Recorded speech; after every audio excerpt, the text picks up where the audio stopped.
یہ بات انہوں نے ریلیف کمشنر پنجاب نبیل جاوید کو بریفنگ دیتے ہوئے کہی۔ عرفان علی کاٹھیا کا کہنا ہے کہ انڈیا کی طرف سے دریائے چناب میں پانی چھوڑے جانے کے پیش نظر تمام متعلقہ ادارے الرٹ ہیں۔ D G P D M A کے مطابق دریائے راوی میں بلوکی کے مقام پر انتہائی اونچے درجے کا سیلاب ہے۔ بلوکی کے مقام پر اس وقت پانی کا بہاؤ 1,68,000 کیوسک ہے، جبکہ دریائے ستلج میں پانی کا بہاؤ 2,53,000 کیوسک ہے۔ عرفان علی کاٹھیا نے بتایا کہ 2 سے 3 سپتمبر کے دوران تقریباً 10 لاکھ کیوسک پانی ہیڈ پنجنت پر پہنچے گا۔ مزید تفصیلات ہماری اس رپورٹ میں۔ وسطی پنجاب میں سیلابی صورتحال جو ہے وہ اسی طرح سے برقرار ہے، بہت سے علاقے شدید متاثر ہیں۔ تینوں دریاؤں کی بات کریں تو اس وقت سب سے جو کرٹیکل دریا ہے وہ دریائے چناب ہے، جہاں سے ایک بہت بڑا ریلا جو ہے وہ گزر ہے پانی کا، اور مزید پانی اس میں ایکسپیکٹڈ ہے ہیڈ تریمو کے مقام پہ، جس کے باعث جھنگ کو بھی خطرہ ہے۔ اس سے پہلے ہم نے دیکھا کہ چنیوٹ کو اور ارد گرد کے علاقوں کو بچانے کے لیے کئی بند بھی توڑے گئے، اور لیکن اس کے باوجود بھی جو ہے پانی کی مقدار اتنی زیادہ تھی، بہاؤ اتنا زیادہ تھا کہ ارد گرد کے جو گاؤں اور بستیاں ہیں وہ بہت بڑی تعداد میں ڈوبے ہیں، زیر آب آئے ہیں۔ D G P D M میں عرفان علی کاٹھیا نے بتایا کہ اس وقت پنجاب سے تاریخ کا سب سے بڑا ریلا گزر ہے، جس سے اگلے 24 گھنٹوں میں ملتان اور خانیوال سمیت دیگر اضلاع جو ہیں وہ متاثر ہونے کا خدشہ ہے۔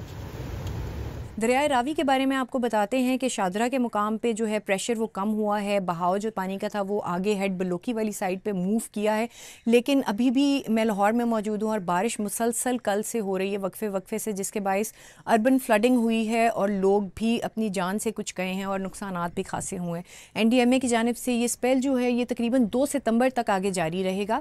آپ کو مزید دریائے ستلج کے بارے میں بتاتے ہیں، وہاں پہ بھی سیلابی صورتحال اسی طرح سے برقرار ہے۔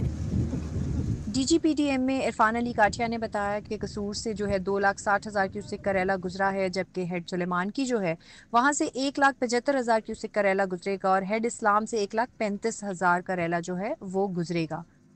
اور اعداد و شمار بھی آپ کے ساتھ تھوڑے سے ہم شیئر کرتے ہیں۔ جو ریلیف کمشنر ہیں نبیل جاوید، انہوں نے یہ بتایا ہے کہ تقریباً 20 لاکھ سے زائد جو ہیں وہ لوگ سیلاب سے متاثر ہوئے ہیں۔ نہ صرف یہ بلکہ ریلیف آپریشنز اور امدادی کارروائیوں کے بارے میں انہوں نے بتایا کہ 511 ریلیف کیمپس جو ہیں وہ قائم کیے گئے ہیں، 354 جو ہیں وہ میڈیکل کیمپس قائم کیے گئے ہیں، 333 جو ہیں وہ ویٹنری کیمپس قائم کیے گئے ہیں جہاں پہ جانوروں کے علاج معالجے کی سہولیات میسر ہیں۔ جو اس وقت افیکٹڈ ایریاز ہیں یعنی کہ چنیوٹ اور جھنگ کا جو ایریا ہے، وہاں کے کمشنر راجہ جہانگیر سے ہماری جب بات ہوئی تو انہوں نے یہ بتایا کہ اس وقت 5 لاکھ کے قریب لوگوں کو ریسکیو کیا ہے، لیکن ابھی بھی کچھ لوگ ایسے تھے جو اپنے گھر بار چھوڑنے کو تیار نہیں ہیں، تو جو خوراک ہے وہ ان تک کشتیوں کے ذریعے پہنچائی جا رہی ہے۔ انہوں نے یہ دعویٰ کیا ہے۔ سی ایم صاحبہ نے باقاعدہ طور پہ اپنی پریس کانفرنس میں کہا ہے کہ جو لوگ گھر بار چھوڑ کے گئے ہیں، شکایات آئی ہیں کہ ان کے گھر لٹے ہیں وہاں سے، تو پولیس جو ہے اس کو بھی آئی جی کے اوپر یہ ذمہ داری عائد کی گئی ہے کہ وہ اس چیز کا خیال کریں گے۔ تو یہ ریلیف آپریشن جو ہے یہ مسلسل ابھی بھی جاری ہے، لوگ ریسکیو بھی ہو رہے ہیں، اس کے ساتھ ساتھ امدادی کارروائیاں جو ہیں وہ بھی جاری ہیں۔ ریسکیو 1122 نے ضلع سیالکوٹ میں 4 روز کے دوران سیلاب کے باعث ہلاک ہونے والے 20 افراد کی لسٹ جاری کر دی ہے۔ ریسکیو ترجمان کے مطابق 27 اگست کو 3، 28 اگست کو 10، 29 اگست کو 5 اور 30 اگست کو 2 افراد ہلاک ہوئے ہیں۔ اعداد و شمار کے مطابق سب سے زیادہ 15 اموات تحصیل سمڈیال میں ہوئی، جبکہ تحصیل سیالکوٹ میں 4 اور تحصیل پسرور میں 1 شخص ہلاک ہوا ہے۔ تحصیل ڈسکا سے کسی ہلاکت کی اطلاع نہیں ہے۔ پنجاب کے آئی جی جیل خانہ جات میاں فاروق نذیر کے مطابق سیلاب سے سیالکوٹ جیل بھی متاثر ہوئی ہے اور 3 فٹ پانی جیل کے اندر داخل ہو گیا ہے۔ پنجاب کے محکمہ جیل کے مطابق پہلے مرحلے میں کمزور بیرکوں میں قید 1000 قیدیوں کو فوری طور پر گجرانوالہ، نارووال اور حافظ آباد کی جیلوں میں منتقل کر دیا گیا ہے۔ پنجاب میں شدید سیلابی صورتحال کے باعث دریائے چناب سے نکلنے والا 8.5 لاکھ کیوسک کا ریلا ضلع چنیوٹ سے گزرا ہے۔ تحصیل بوہانہ کے متعدد دیہات اب جھیل کا منظر پیش کر رہے ہیں۔ کئی مقامات پر لوگ اب بھی پانی میں پھنسے ہوئے ہیں، جبکہ امدادی کارروائیاں جاری ہیں۔ بی بی سی کی ٹیم نے صورتحال جاننے کے لیے ریسکیو اہلکاروں کے ساتھ متاثرہ علاقوں کا دورہ کیا۔ مزید جانیے رپورٹر عمر دراز ننگیانہ سے۔ یہ کوئی جھیل نہیں ہے، یہ دریائے چناب سے نکلنے والے سیلاب کا پانی ہے اور اس کے نیچے ضلع چنیوٹ میں بسنے والے لوگوں کی سینکڑوں ایکڑ پر پھیلی فصلیں ہیں۔ چند ہی روز قبل یہاں سے 8.5 لاکھ کیوسک پانی کا ریلا گزرا ہے۔ یہ پانی کتنا زیادہ ہوتا ہے اس کا اندازہ اس سے لگایا جا سکتا ہے کہ جہاں پہلے ٹریکٹر اور گاڑیاں چلتی تھیں وہاں اب دریاؤں میں چلنے والی کشتیاں ہی سفر کا واحد ذریعہ ہیں۔ ان میں زیادہ تر ریسکیو 1122 کی کشتیاں ہیں جو کئی فٹ بلند پانی میں پھنسے لوگوں کو نکالنے میں مصروف ہیں، یہ دیکھنے کے لیے کہ کیا اب بھی لوگ اس پانی میں پھنسے ہیں اور ان تک مدد کیسے پہنچ رہی ہے۔ ہم بھی تحصیل بھوانا کے کچھ دیہاتوں میں ایسے ہی مشنز پر ریسکیو اہلکاروں کے ساتھ گئے۔ ڈسٹرکٹ کنٹرول روم چنیوٹ سے ابھی کال آئی ہے، ہم ایک ویکیشن پہ جا رہے ہیں، ادھر نزدیکی آبادی ہے ریور کے قریب، وہاں پہ راؤنڈ اباؤٹ 8 بتائے گئے ہمیں، باقی وہاں پہ جا کے پتہ چلے گا، زیادہ بھی ہو سکتے ہیں وہاں پہ۔ چند روز قبل جب چناب نے پانی باہر نکالنا شروع کیا تو زیادہ تر لوگوں کو یہاں سے نکال لیا گیا۔ ایک بڑی تعداد اس امید پر رکی رہی کہ پانی زیادہ نہیں آئے گا، لیکن ہوا ان کی امیدوں کے بالکل برعکس۔ پانی بہت زیادہ بھی آیا اور اتنی تیز رفتار سے آیا کہ محض چند گھنٹوں میں ان کے لیے انخلا کے راستے بند ہو گئے۔ اب مدد کے لیے ریسکیو اہلکاروں تک پیغام پہنچانا بھی مشکل تھا، اور ریسکیو بوٹس کے لیے ان پھنسے ہوئے لوگوں تک پہنچنا بھی کافی چیلنجنگ ہے۔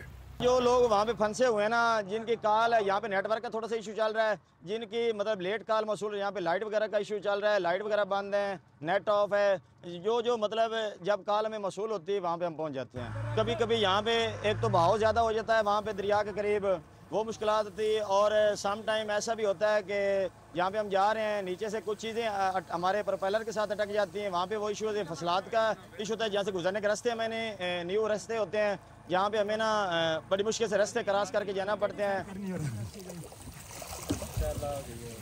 ٹھیک ہے۔ ریسکیو کی ٹیم ان لوگوں کی طرف جا رہی ہے جن کے پھنسے ہونے کی اطلاع ہے، لیکن رستے میں بہت سے افراد ایسے نظر آ رہے ہیں جن کے بارے میں اطلاع نہیں تھی۔ ان میں زیادہ تر وہ لوگ ہیں جو ایک مرتبہ نکل جانے کے بعد دوبارہ اپنے گھروں اور سامان کی خبر لینے واپس آ رہے ہیں۔ انہیں بھی پیچھے نہیں چھوڑا جا سکتا۔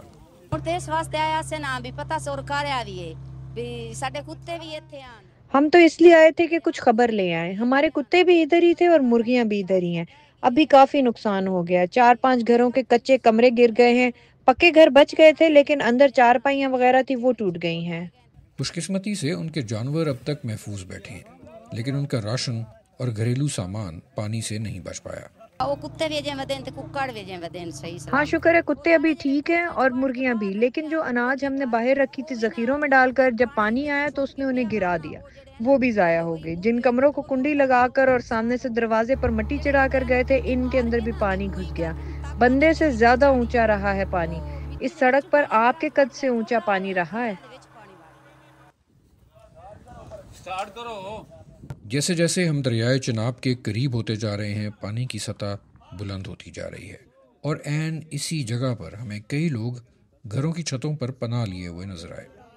یہ جس گاؤں میں یہ لوگ آئے ہیں یہاں پہ ریسکیو کرنے کے لیے لوگوں کو، یہاں پہ کچھ لوگ سٹرینڈڈ ہیں، اور یہ وہ گاؤں ہے جس کے آگے بالکل یہاں پہ یہ سامنے چناب بہہ رہا ہے، یہ پانی ابھی بھی کافی سپیڈ میں یہاں سے آ رہا ہے۔ تو یہ جو لوگ یہاں پر رکے ہوئے تھے وہ یہ کہہ رہے ہیں کہ وہ اپنی پراپرٹی کی حفاظت کرنے کے لیے یہاں پہ کچھ لوگ رکے ہوئے تھے، باقی ان کے گھروں کے لوگ یہاں سے نکل گئے ہیں، گاؤں کے کافی لوگ جو ہیں وہ یہاں سے نکل گئے، ان کو نکال لیا گیا ہے۔ اس طرح کے اور گاؤں اس طرح پٹی کے ساتھ ساتھ بہت سارے ہیں جہاں پہ لوگ جو ہیں وہ سٹرینڈڈ ہیں اور ان کو ریسکیو آپریشنز کے ذریعے یہاں سے باہر نکالا جا رہا ہے۔ انہوں نے بتایا کہ گزشتہ 3 روز سے وہ بکھرے ہوئے چناب کے سامنے ان گھروں کی چھتوں پر بیٹھے ہیں۔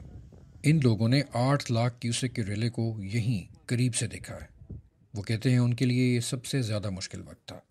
مول یہاں سے دریا جو ہے نا اس کا ادھر سے جو اپنا اس کی لہریں جو ہے نا وہ طوفان کی طرح ابھر رہی تھی، اس کا اتنا شور تھا کہ ادھر ہم لوگ کو خوف تھا کہ اب پتہ نہیں کیا بنے گا۔ ٹھیک ہے، رات ہوتی تھی تو اس سے زیادہ خوف ہو جاتا تھا کہ کوئی وسیلہ نہیں ہونا تھا، کدھر جانا ہے ہم نے۔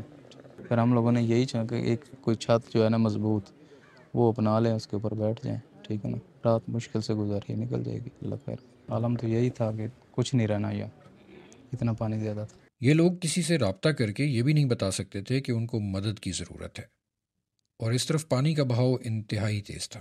لائٹ جو ادھر بند ہو جائے نا، اور ادھر سہولت نہیں ہے کہ ہم کسی کو کال کر سکیں، سروس بند ہو جاتا ہے۔ مدد لینے کا یہی طریقہ ہوتا ہے کہ کوئی اپنے آپ کے جیسے آپ لوگ آ گئے ہیں ایسے ہی کو آ جائے۔ ریسکیو کر رہے تھے تقریباً، پہلے ادھر 100-150 آدمی تھا، وہ ریسکیو کر رہے تھے، انہوں نے نکالنے جتنے نکل، ابھی یہ 10-12 لوگ رہ گئے ہیں۔ ریسکیو اہلکاروں کے لیے ایک مسئلہ یہ بھی ہے کہ بہت سے لوگ تمام تر خطرے کو جانتے ہوئے بھی گھروں کو نہیں چھوڑتے۔ ایک کٹھن سفر کر کے جب وہ لوگوں تک پہنچتے ہیں تو وہ ان کے ساتھ جانے سے انکار کر دیتے ہیں۔ جو چند لوگ رہ گئے تو ان کو سمجھانے کے باوجود وہ اٹک جاتے ہیں کہ ہم نے اپنے سامان کی دیکھ بھال کرنی ہے، یہاں پہ ہمارے پاس اور کوئی وسیلہ نہیں ہے۔ ان کو ہم بریف کرتے ہیں۔ ہمارے پاس الحمدللہ ٹریننگ میں پبلک ڈیلنگ بھی کروائی جاتی ہے۔ پبلک ڈیلنگ کے حساب سے ہم لوگوں کو بریف کرتے ہیں کہ یہاں پہ خطرہ زیادہ ہے، اپنی جان بچائیں۔ یہاں سے کچھ لوگوں کو نکال کر ساتھ لے لیا گیا ہے، لیکن باقیوں کے لیے کشتی کو واپس آنا پڑے گا۔ محفوظ مقام کی طرف جانے سے پہلے ریسکیو اہلکاروں کو خبر ملی کہ قریبی گاؤں میں ایک بزرگ شخص بھی پھنسے ہیں اور ان کے گھر تک کشتی لے کر جانا بھی ممکن نہیں تھا۔ انہوں نے یہاں سے ایک صاحب کو نکالا، یہ بزرگ تھے یا بیمار تھے، صحت ٹھیک نہیں تھی، تو یہاں سے بوٹ یہاں پہ کیونکہ آگے نہیں جا سکتی تھی، اس لیے یہاں کھڑی کر کے اور ان کو وہاں سے نکال کر لے کر آئے، اور اب ان کو بوٹ میں یہاں سے ساتھ لے کر پیچھے واپس جائیں گے اور ان کو سیف لوکیشن پر جا کے شفٹ کیا جائے گا۔ اسی طرح ضلع چنیوٹ کے 100 سے زیادہ موضع جات زیر آب ہیں۔ یہاں سے پانی کو اترنے اور سڑکوں کو نمودار ہونے میں وقت لگے گا۔ بہت سے لوگ جو کسی مجبوری سے اب بھی چناب کے پانیوں میں پھنسے ہیں، یا وہ لوگ جو اپنے گھروں کی خبر لینے واپس جا رہے ہیں، ان سب کو اب بھی خطرات کا سامنا ہے، اور ریسکیو کی کشتیوں کا مشکل سفر ابھی ختم ہونے سے کافی دور ہے۔